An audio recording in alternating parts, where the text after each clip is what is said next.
السلام علیکم ورحمۃ اللہ وبرکاتہ۔ بسم اللہ الرحمن الرحیم۔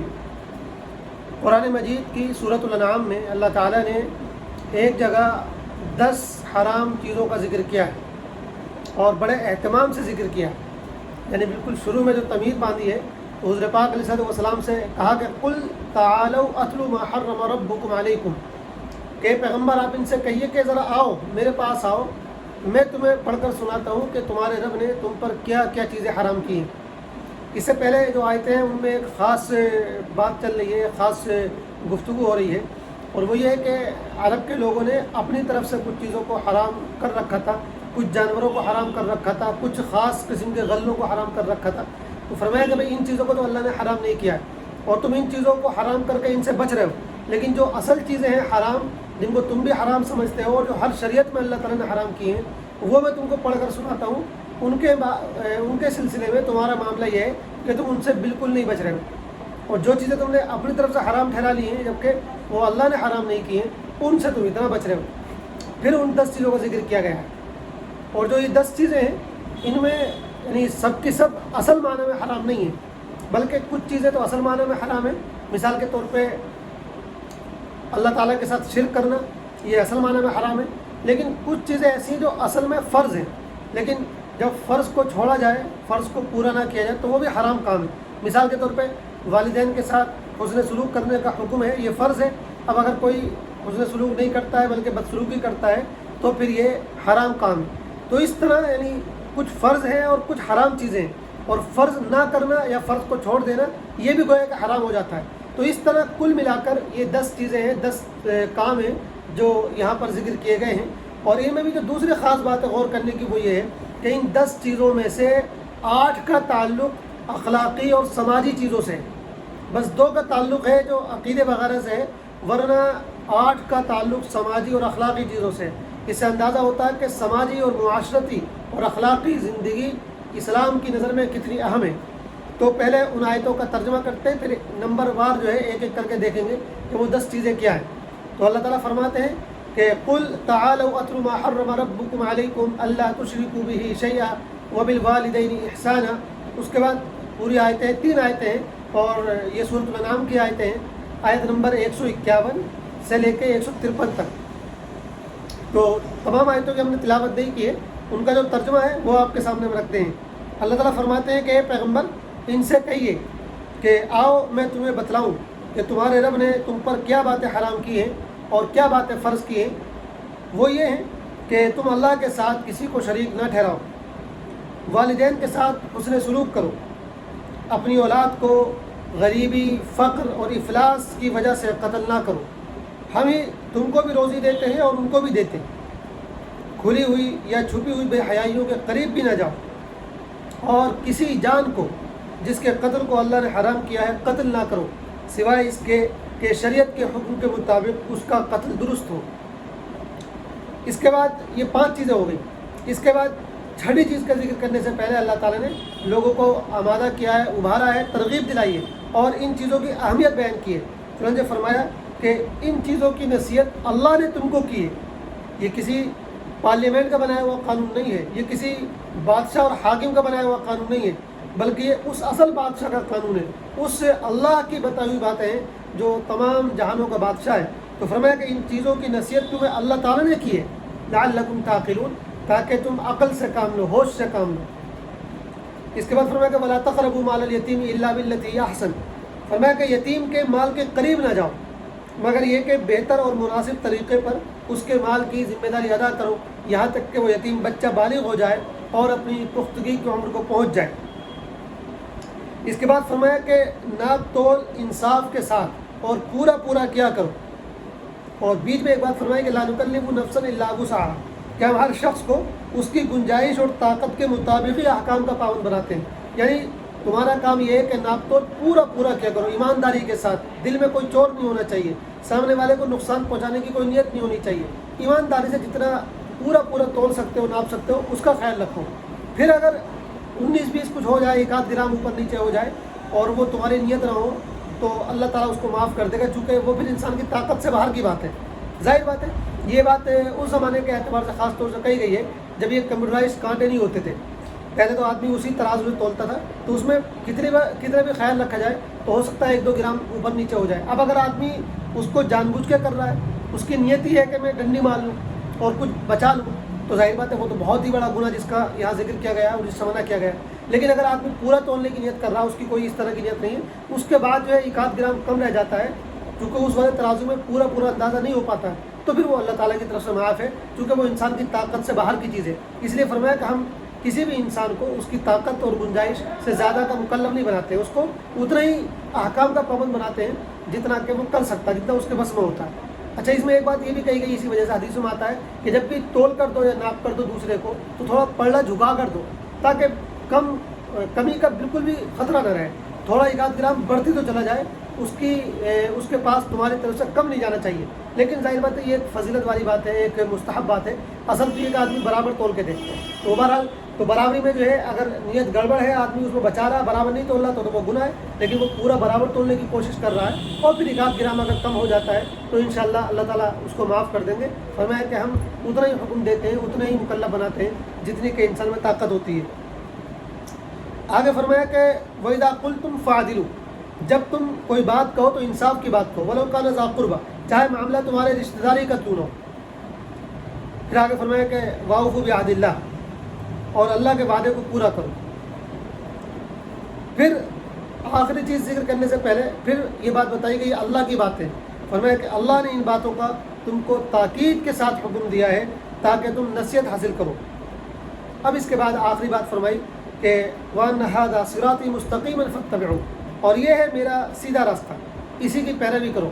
وَلَا تَتَّبِعُوا السُّبُلَ فَتَفَرَّقَ بِكُمْ عَن سَبِيلِهِ، دوسرے راستوں پر نہ چلو کہ یہ تم کو اللہ کے راستے سے ہٹا دیں گے۔ پھر فرمایا کہ اللہ تم کو اس کی نصیحت کرتے ہیں تاکہ تم ان غلط راستوں سے بچتے رہو۔ سورۃ الانعام آیت نمبر 153، 151 تا 153۔ ابھی جو 3 آیتیں ہیں جن کا ترجمہ آپ کے سامنے ہم نے پیش کیا ہے، ان تینوں آیتوں میں جن 10 حرام چیزوں کا ذکر کیا گیا ہے اس کو ہم ایک ایک کر کے نمبر وار لیتے ہیں، بہت زیادہ تفصیل میں نہیں جائیں گے۔ پہلی جو چیز ہے اللہ تشرکوا بہ شیئا، اللہ تعالیٰ کے ساتھ شریک کرنا، کسی کو پارٹنر بنانا۔ اللہ یعنی یا تو اس دنیا میں کئی خدا ماننا، یا ایک بڑا خدا اور کچھ چھوٹے چھوٹے خدا ماننا، یا کسی نبی کو، کسی ولی کو، یا کسی کو بھی جو ہے اللہ کی خاص صفات میں شریک کرنا۔ تو یہ جو شرک ہم جس کو کہتے ہیں اس کی بہت سی تفصیلات ہیں۔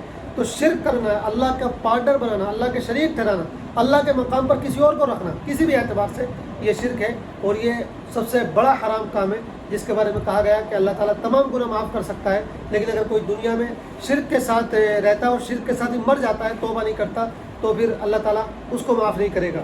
تو یہ پہلی بات ہے۔ دوسری بات فرمائی کہ وبالوالدین احسانا، والدین کے ساتھ اچھا سلوک کرو۔ تو گویا کہ بدسلوکی جو ہے والدین کے ساتھ یہ حرام ہے۔ والدین کے ساتھ بدسلوکی کرنا، بدتمیزی کرنا، ان کا کہنا نہیں ماننا، ان کا دل دکھانا، یہ حرام کام ہے۔ بڑی اس میں تفصیلات ہیں، بہت سی آیتیں ہیں قرآن کی اور بہت سی حدیثیں ہیں جن میں والدین کے ساتھ اچھا سلوک کرنے کا حکم دیا گیا ہے۔ ایک حدیث میں حضور پاک علیہ السلام نے جو بڑے بڑے گناہ گنائے تو پہلے نمبر پر گنایا شرک کرنا، اور دوسرے نمبر پر گنایا وہ حقوق الوالدین، والدین کی نافرمانی کرنا۔ تو یہ دوسرا کام ہے جو یہاں ذکر کیا گیا ہے۔ تیسری بات فرمائی کہ ولا تقتلوا اولادکم من املاق، کہ فقیری اور غریبی کے ڈر سے، فقر و فاقے کے ڈر سے، افلاس کے ڈر سے اپنی اولاد کو قتل نہ کرو۔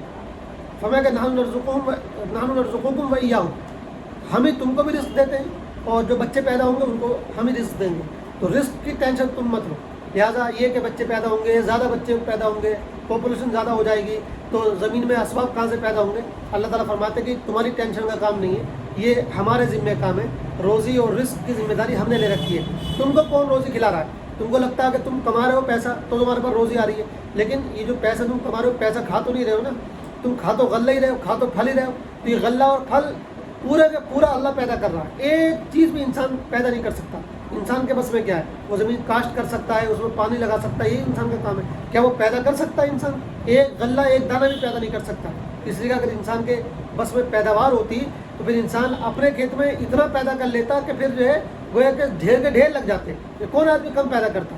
تو انسان کا کام بس محنت کرنا، کام کرنا ہے، باقی پیداوار میں اس کا اتنا سا بھی رول نہیں ہے، اتنا مطلب اس کا ذرا سا بھی کوئی اختیار نہیں ہے۔ تو فرمایا کہ جو غلہ تم کھا رہے ہو، جو پھل تم کھا رہے ہو، یہ سارے کا سارا ہم نے تم کو دیا ہے. جیسے ہم تم کو کھلا رہے ہیں ویسے ہی ان کو بھی کھلائیں گے جو بچے پیدا ہوں گے. اور یہ جو پروپیگنڈا کیا جاتا ہے کہ بھائی پاپولیشن زیادہ ہو رہی ہے تو غریبی پیدا ہوگی، یہ ہوگا وہ ہوگا، یہ بس بلا وجہ کی باتیں ہیں. حقیقت یہ ہے کہ جیسے جیسے پاپولیشن بڑھ رہی ہے اللہ تعالیٰ نے زمین کے اسباب میں ویسے جو ہے فراوانی پیدا کرتی ہے، ویسے پیداوار بڑھتی چلی جا رہی ہے. پہلے اتنے اسباب نہیں تھے، اب اسباب زیادہ ہو رہے ہیں جتنی پاپولیشن بڑھ رہی ہے. تو یہ ایک بھونڈا مذاق ہے اور ایک بے وقوفی کی بات ہے. بہرحال اس کی تفصیل کا ہی موقع نہیں ہے. تو فرمایا کہ فقر و فاقے کے ڈر سے اپنی اولاد کو قتل نہ کرو. اور قتل کرنے میں یہ بات بھی شامل ہے کہ بچہ پیدا ہو چکا ہو تو اس کو قتل کیا جائے، اور یہ بات بھی شامل ہے کہ بچہ ماں کے پیٹ میں ہی ہو تو اس کو قتل کر دیا جائے. کئی بنیادوں پر بچوں کو قتل کیا جاتا ہے. بہت سے لوگ جو ہے لڑکیوں کو قتل کرتے ہیں اور بہت سے لوگ لڑکوں کو بھی قتل کر دیتے ہیں. عرب کے سماج میں بھی یہ برائی پھیل گئی تھی اور آج ہمارے یہاں بھی یہ برائی پھیل رہی ہے آہستہ آہستہ. تو قرآن نے اس کو بہت نوٹس لیا ہے اس کا اور سخت طریقے سے اس کو جو ہے روکا ہے. فرمایا لہٰذا اپنے بچوں کو قتل نہ کرو. چوتھی بات فرمائی کہ ولا تقربوا الفواحش ما ظهر منها وما بطن، کہ بے حیائی اور بدکاری اور گناہوں میں مبتلا مت ہو، اس کے قریب بھی مت جاؤ. تو گویا کہ بے حیائی کے کام کرنا، بدکاری میں مبتلا ہونا، گناہ کے کام میں مبتلا ہونا، چاہے وہ کھلے ہوئے ہوں چاہے وہ چھپے ہوئے ہوں، کسی بھی اس طرح کے گناہ کے کام میں یا بے حیائی کے کام میں مبتلا ہونا، یہ چوتھا حرام کام ہے جس کا یہاں پر ذکر کیا گیا ہے. پانچویں بات فرمائی کہ ولا تقتلوا النفس التي حرم الله الا بالحق، کہ اللہ نے جس نفس کے جس جان کے قتل کو حرام کیا ہے اس کو قتل نہ کرو. یعنی مطلب یہ ہے کہ ناحق کسی کا خون نہ لو، کسی کا خون نہ بہاؤ، کسی کی جان نہ لو. تو کسی کو قتل کرنا، کسی کی جان لینا یہ بہت سخت گناہ ہے. فرمایا کہ الا بالحق، مگر یہ کہ اس کی جان لینا جائز ہو جائے، حق ہو جائے. مطلب یہ ہے کہ شریعت نے کچھ صورتوں میں کسی کی جان لینے کی اجازت دی ہے اسلامی حکومت کو کہ اس کو قتل کیا جا سکتا ہے. ان صورتوں میں تو اس کو قتل کیا جائے گا، اس کے علاوہ پھر کسی اور کو یہ اجازت نہیں ہے کہ وہ بلا وجہ میں ناحق کسی کی جان لے لیں. کن صورتوں میں اجازت دی ہے؟ مثال کے طور پہ زید نے بکر کو قتل کر دیا ہے، تو اب جو زید قاتل ہے تو اب یہ جو قاتل ہے خونی ہے، بدلے میں اس کو بھی قتل کیا جائے گا. تو اس کا قتل کرنا اب شریعت کے مطابق جو ہے وہ جائز ہو گیا. یا اس طریقے سے کسی شخص نے شادی شدہ کوئی ہے، اس نے زنا کر لیا ہے تو اس کو پتھر مار مار کے ہلاک کر دیا جائے گا. تو اس طرح کی 3-4 صورتیں ہیں جن میں کسی کا قتل جائز ہو جاتا ہے. تو اس میں تو ظاہر سی بات ہے جب شریعت کے مطابق اس کا قتل جائز ہو گیا تو اس کو جائز کیا جائے گا. لیکن اس کے علاوہ فرمایا کہ کسی بھی شخص کا ناحق خون مت بہاؤ، کسی کی جان مت لو. آج ذرا سی باتوں میں لوگ قتل کر دیتے ہیں، ذرا سی باتوں میں خون بہا دیتے ہیں، گولی چلا دیتے ہیں. یہ بہت بڑا گناہ ہے. قرآن میں اس کے بارے میں کہا گیا کہ خاص طور سے جس نے کسی ایمان والے کو قتل کیا اس کی سزا تو یہ کہ وہ ہمیشہ جہنم میں رہے گا. اور ایک جگہ کہا گیا جس نے کسی کی بھی جان لی، چاہے وہ ایمان والا ہو چاہے وہ غیر مسلم ہو، کسی کی بھی جان لی، کسی کو بھی قتل کیا تو یہ ایسے ہی ہے جیسے کہ اس نے تمام انسانوں کو قتل کر دیا ہو. قتل کرنا، خون بہانا، یہ اسلام کی نظر میں بہت بڑا پاپ ہے. اب ظاہر سی بات ہے یہ بات عام حالات میں ہو رہی ہے. اب اگر جنگ ہو رہی ہے، دشمن مقابلے پر آیا ہوا ہے، میدان میں آیا ہوا ہے، جہاد ہو رہا ہے، جنگ ہو رہی ہے، تو ایسے موقع میں تو ظاہر سی بات ہے کہ دشمن سے ٹکر ہوتی ہے تو مقابلہ ہوتا ہے، تو اس میں تو جان لی بھی جاتی ہے اور جان دی بھی جاتی ہے. وہاں اگر کوئی یہ کہے کہ بھائی مجھے جان نہیں لینی ہے تو بھائی پھر آپ جنگ کرنے آئے کیوں ہو؟ تو وہ جنگ کی بات الگ ہے، یہ عام زندگی کی بات ہے. کسی بھی شہری کا، کسی بھی شخص کا ناحق جو ہے قتل کرنا، خون بہانا، یہ بہت بڑا گناہ ہے، بہت بڑا حرام کام ہے جس کا یہاں پر ذکر کیا گیا ہے. پھر چھٹی بات فرمائی کہ ولا تقربوا مال الیتیم، کسی یتیم کے مال کے قریب ہی مت جاؤ اس کو ہڑپ کرنے کے لیے، اس کے مال میں خرد برد مت کرو. تو یہ چھٹا حرام کام ہے، یتیم کے مال میں خرد برد کرنا، گڑبڑ کرنا یا اس کے مال کو کھانا. فرمایا کہ طریقہ یہ ہے کہ جب کسی یتیم کو تم اپنی پرورش میں لے کر آؤ تو جو اس کا مال ہے اس میں اچھے طریقے سے سلوک کرو، یا اس کے مال کو تجارت میں لگا دو، اس کو بڑھانے کی کوشش کرو، یا اس کی ٹھیک سے حفاظت کرو. اور اگر جو ہے تو اس کے مال کو اپنے مال میں ملانے کی نوبت بھی آ جائے تو بس اتنا ہی اس کے مال میں سے خرچ کرو جتنا اس پر خرچ ہو رہا ہے. اس کے مال کو تیزی سے کھانے کی اور ختم کرنے کی کوشش مت کرو. مطلب یہ ہے کہ کوئی بھی ایسا رویہ، کوئی بھی ایسا طریقہ جس سے یتیم کے مال کا حرج ہو رہا ہو، نقصان ہو رہا ہو، اس کی اجازت نہیں ہے. باقی سورۃ النساء میں اس پہ بڑی تفصیل سے روشنی ڈالی گئی ہے. تو یہ چھٹا حرام کام ہے جس کا یہاں پر ذکر کیا گیا ہے. یتیم کا مال کھانا، اس کے مال میں ڈنڈی مارنا، یہ حرام کام ہے. اور ساتویں بات کہی گئی کہ انصاف کے ساتھ پورا تولو. مطلب یہ ہے کہ ڈنڈی مارنا، تولنے میں، ناپنے میں، یہ ساتواں حرام کام ہے جس کا یہاں پر ذکر کیا گیا ہے. اور حدیثوں میں کہا گیا کہ یعنی ناپ تول میں کمی کرنا یہ وہ گناہ ہے، یہ وہ پاپ ہے جس کی وجہ سے پہلی کئی امتوں کو اللہ تعالیٰ نے ہلاک کر دیا. افسوس کہ آج ہمارے یہاں بھی جو ہے مسلمانوں میں بیماری پیدا ہو گئی ہے جس کو بھی دیکھو وہ کم سے کم تولنا، کم سے کم ناپنا، ڈنڈی مارنے کو جو ہے ہنر بنا لیا گیا ہے۔ پھل بیچنے والے، سبزی بیچنے والے نئی نئی ٹیکنیک اختیار کرتے ہیں کم تولنے کی، کم ناپنے کی۔ مطلب جو ہے ایسا لگتا ہے کہ شاید مسلمان اس معاملے میں دوسروں سے آگے نکل گئے۔ بہرحال تو یہ بہت بڑا گناہ، بہت بڑا پاپ ہے، جس کی وجہ سے پوری قوموں کو ہلاک کر دیا گیا۔ خاص طور سے حضرت شعیب علیہ السلام کی قوم کا قصہ قرآن میں ذکر کیا گیا ہے، جن کی تمام برائیوں میں جو بڑی بیماری تھی شرک کے بعد، وہ یہی بیماری تھی، اور اسی کی وجہ سے اللہ تعالیٰ کو ان پر عذاب آیا۔ 8ویں بات فرمائی کہ ناانصافی کی بات مت کہو اور غلط بات مت کہو۔